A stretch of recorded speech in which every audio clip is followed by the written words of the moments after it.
What if I told you that one simple missing signature, just one, might expose the biggest political secret in modern Washington?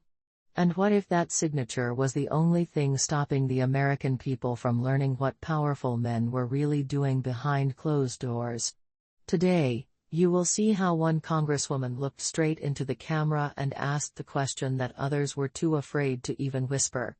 And this story, it does not start with answers. It starts with fear. Fear inside the halls of power. Fear inside the White House. And fear inside agencies that never want the public to know what is sealed inside the Epstein files. Stay with me, because what you are about to hear will change how you think about government secrecy forever. The tension inside CNN's Situation Room felt heavy, almost too heavy for a normal news segment. Wolf Blitzer leaned forward across his desk, his voice calm but serious. The lights reflected off his glasses as he read his next question, a question almost nobody in Washington wanted to admit out loud. "Congresswoman Crockett," he said carefully, "do you believe the White House is actively hiding information about Jeffrey Epstein's connections to powerful people?" The camera zoomed in tight on Jasmine Crockett's face. She didn't blink. She didn't hesitate. She didn't soften her voice or weigh her words. And that moment is exactly where America froze. But before we get there, you must understand how this moment came to be. Because the truth is, this story didn't begin in a TV studio. It didn't start with reporters or with political speeches. It started with something so small that almost everybody ignored it. A single paragraph. Hidden on page 17 of a Washington Post article. So easy to miss that most readers scrolled right past it. "One signature is still missing." That was the line. Just 6 words. But those 6 words carried a weight that Jasmine Crockett could feel in her bones. While millions of Americans went about their day, Crockett sat at her kitchen table reading that single paragraph again. And again. And again. Each time she read it, a quiet truth grew louder. Why is one signature stopping the release of these files? And more importantly, who is blocking it? Because by now, everyone knew the outlines of the Epstein scandal. The island. The jet. The political names. The celebrities. The powerful businessmen. The wealthy foreign contacts. The secretive trips. The accusations. The horrors. Some people had faced consequences. Some had hired expensive lawyers. Some had disappeared from the media. Some acted like they barely knew Epstein. But the facts never fully came out. Not because the public wasn't interested. Not because the victims weren't speaking up. The truth stayed buried because the sealed files stayed sealed. And inside Congress, people avoided those files the way people avoid touching a fire. Too hot. Too dangerous. Too connected. But Jasmine Crockett was different. She was a civil rights attorney for 15 years. She had seen what secrecy does to truth. She had seen how powerful people protect each other. She had learned one lesson that shaped her entire career. When people in power fight this hard to hide something, it's never because the truth is harmless. The more she thought about that paragraph, the more she realized she had to act. She started calling people she trusted inside the Justice Department. She reached out to legal contacts. She reached out to committee members. She asked questions that made people shift in their seats. And that's when she heard it. The thing her sources whispered. The thing nobody wanted written down. There were emails. Not just simple emails. Not forwarded jokes. Not scheduling messages. These were communications between Epstein and various powerful individuals, political figures, business leaders, and international contacts. Communications that showed patterns, communications that showed relationships. Communications that painted a picture much darker than the public had ever seen. And some of these emails included Trump's name. Not in an obvious smoking gun way. Not in a headline-ready way. but in subtle, careful language. References. Hints. Implications. Enough to raise questions. Serious questions. One message in particular stood out. Investigators called it the dog that hasn't barked email. In the message, Epstein described Trump that way. And to most people, that phrase means nothing. But to investigators, to lawyers, to anyone familiar with detective work, that phrase is explosive. Because in detective stories, especially the Sherlock Holmes story it references, the dog that didn't bark is the clue that reveals the truth. It represents the person who knew something, but stayed silent. It means the silence itself is the evidence. So Crockett asked herself the question that many were too scared to ask. Why was Trump mentioned in this context? What did he know? Why wasn't he talking? And why were so many people working so hard to stop Congress from seeing these communications? Her questions only grew louder. Because there was more. A lot more. There was testimony. There were notes. There were timelines. There were names. There were visits to Epstein's properties. There were travel logs. There were guest lists. Nothing individually explosive. Nothing enough to charge someone. Nothing enough to prove guilt. But together they formed a pattern. A pattern that powerful people did not want the public to see. And all of it, was inside the sealed files. Files that required just one more signature to force a floor vote in Congress. One more signature. One more person willing to stand with her. One more representative willing to do what others feared. Jasmine Crockett began searching for that person. She made calls. She scheduled meetings. She sat in offices under harsh fluorescent lights listening to excuses that sounded the same no matter who said them. Privacy concerns. National security complications. We need more review. Not the right time. Let the process work. You don't want to open that door. Think about your future. Everyone said they supported transparency. Everyone said they cared about the victims. Everyone said the public deserved truth. But somehow, nobody signed. Until Crockett found an unexpected possibility. Lauren Boebert. It shocked her at first. The two weren't exactly political allies. They weren't even friendly. But Crockett knew Boebert had one consistent voting pattern: she supported government transparency. Quietly. Without fanfare. Without headlines. She voted for releasing classified documents before. She voted for oversight before. She voted for sunlight before. So Crockett thought. Maybe. Just maybe. She would sign this resolution too. Their meeting was quiet. No cameras.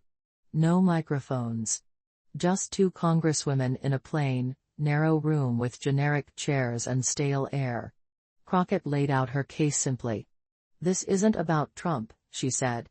This is about whether Congress gets to do its job. If there's nothing in the files, great. That clears everyone. If there is something in the files, then the American people deserve to know. Boebert listened. Her face unreadable. Her voice careful. You're asking me to sign something that could hurt Trump, she said. I'm asking you to sign something that demands truth, Crockett replied. And for a moment, just a moment, Crockett hoped. But she didn't know what was happening behind closed doors. Boebert was being pressured. From DOJ officials. From the White House. From political leaders. From people warning her. This will hurt you.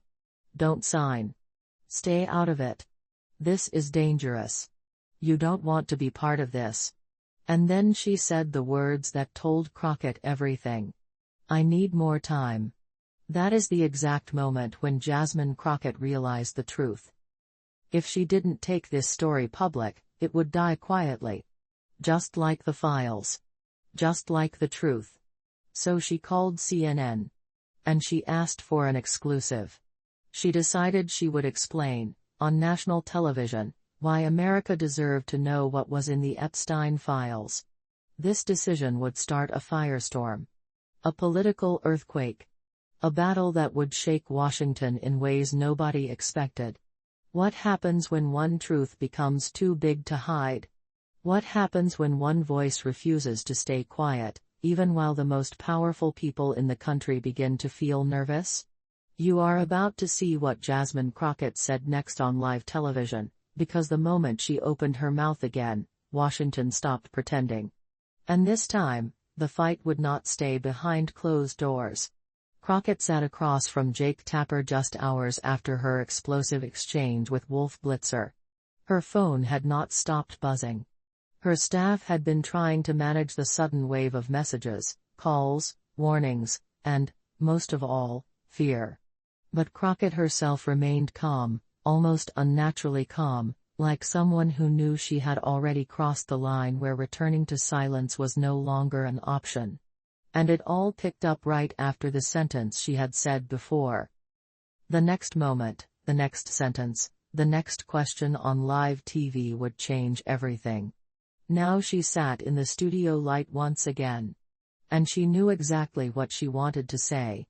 Jake Tapper looked at her with the expression he used only for the most serious interviews. The kind where he wasn't just reading questions from a screen. He was weighing them.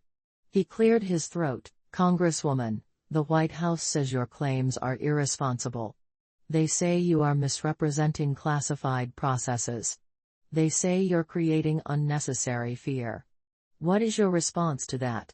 Crockett leaned forward, her voice steady. "Jake, let me be very clear. Everything I have said is based on public information. Everything I have said is based on patterns that have already been revealed. I have not disclosed anything classified. I have not made accusations. I have only pointed out facts that raise questions." She paused. "And the White House should welcome questions, not fear them." The studio went silent. Tapper nodded slowly, then lowered his voice. "We're hearing reports," he said, "that members of Congress were contacted by officials in the Justice Department and the White House. That they were advised not to sign your resolution. Is that true?" Crockett looked directly at him. "Some members were pressured," she said. "That is not speculation. That is not rumor. That is something we can prove." Tapper raised his eyebrows. "You can prove it?" he asked. "Yes," Crockett replied. "And I will." She reached into her folder and pulled out a sheet of paper. She did not show it to the camera, but she held it up so Tapper could see. "This is a timeline," she said. "A timeline of when oversight committees asked for documents. A timeline of when those requests were blocked. A timeline of when members of Congress received phone calls instructing them not to support transparency." Tapper stared at the page, his eyes narrowing. "And you believe," he said quietly, "that these calls were made to protect powerful people with connections to Jeffrey Epstein?" Crockett did not blink. "I don't believe it," she said. "I know it." While she was speaking, something else was happening across Washington. Something she could not see but could feel. Inside the West Wing, aides hurried through hallways, staffers whispered behind closed doors. Aides exchanged glances that said more than words ever could. They knew this was not going away. They knew Crockett had struck a nerve. And they knew the public was listening. Meanwhile, in Congress, something unusual took shape. Offices that normally stayed quiet on a Friday afternoon suddenly filled with meetings. Staffers printed documents. Members of Congress began calling each other. Some were worried. Some were angry. Some were silently cheering Crockett on. But almost all of them were asking the same question. What else does she have? Because if Crockett had timelines, if she had records of calls, if she had sources inside DOJ, if she had staff who documented everything, then this situation was far from over. When Crockett walked out of the CNN studio, a crowd of reporters was already waiting.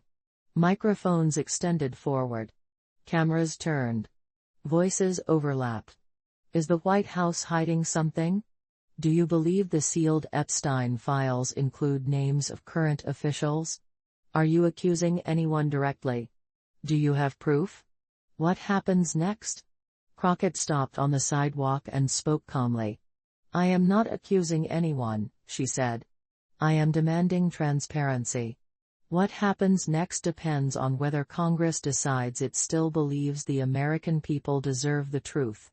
Then she walked away. But the real storm was just beginning. That evening, major news channels ran nonstop coverage. Some defended her. Some attacked her. Some tried to stay neutral. But the story was too big to ignore. At home, viewers in their 50s, your audience, watched closely. They remembered the original Epstein scandal. They remembered the rumors. They remembered the unanswered questions. They remembered the names that had been whispered but never confirmed. And now they watched a congresswoman ask the question no one else dared to ask.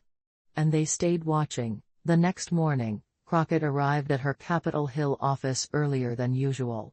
The hallway felt strangely quiet, like something heavy hung in the air. Her chief of staff rushed toward her with a stack of printed emails. Congresswoman, he said. We have a problem. Crockett took the papers. She scanned the lines. And her jaw tightened. Because these emails were not from supporters. They were not from journalists. They were not from staff. These emails were from agencies. From people with titles. From people who understood how to intimidate without saying the word intimidate. They warned about dangerous narratives. They warned about misinterpreting classified structures. They warned about implications of interference. They warned about politically motivated escalations. The messages didn't say stop. But they meant stop. Crockett placed the papers on her desk. We need to document all of this, she said. Every email. Every voicemail. Every call. If they want a fight, they'll get one. But things were about to escalate far beyond anything she expected. Because while Crockett gathered evidence, someone else made a decision. Someone she did not know. Someone working in a government building she might never have set foot in. Someone with access to information the public had never seen. That unknown person pressed send. And at 2:14 p.m., reporters across Washington received a digital envelope. Enclosed was a document. Heavily redacted. Almost unreadable. But not unreadable enough. This was the leaked deposition. The same one Part 1 hinted at. The one describing a gathering at Epstein's Palm Beach home. The one mentioning Individual 1. The one mentioning joking around. The one mentioning underage girls present. No accusations. No crimes described. No names confirmed. But enough to make the entire city feel the floor move under their feet. Reporters swarmed social media, cable networks interrupted programming. Editorial teams rushed into emergency meetings. Politicians began drafting statements. And in the middle of all this chaos, Jasmine Crockett sat at her desk. Her aide burst in. Congresswoman, he said, breathless. You need to see this.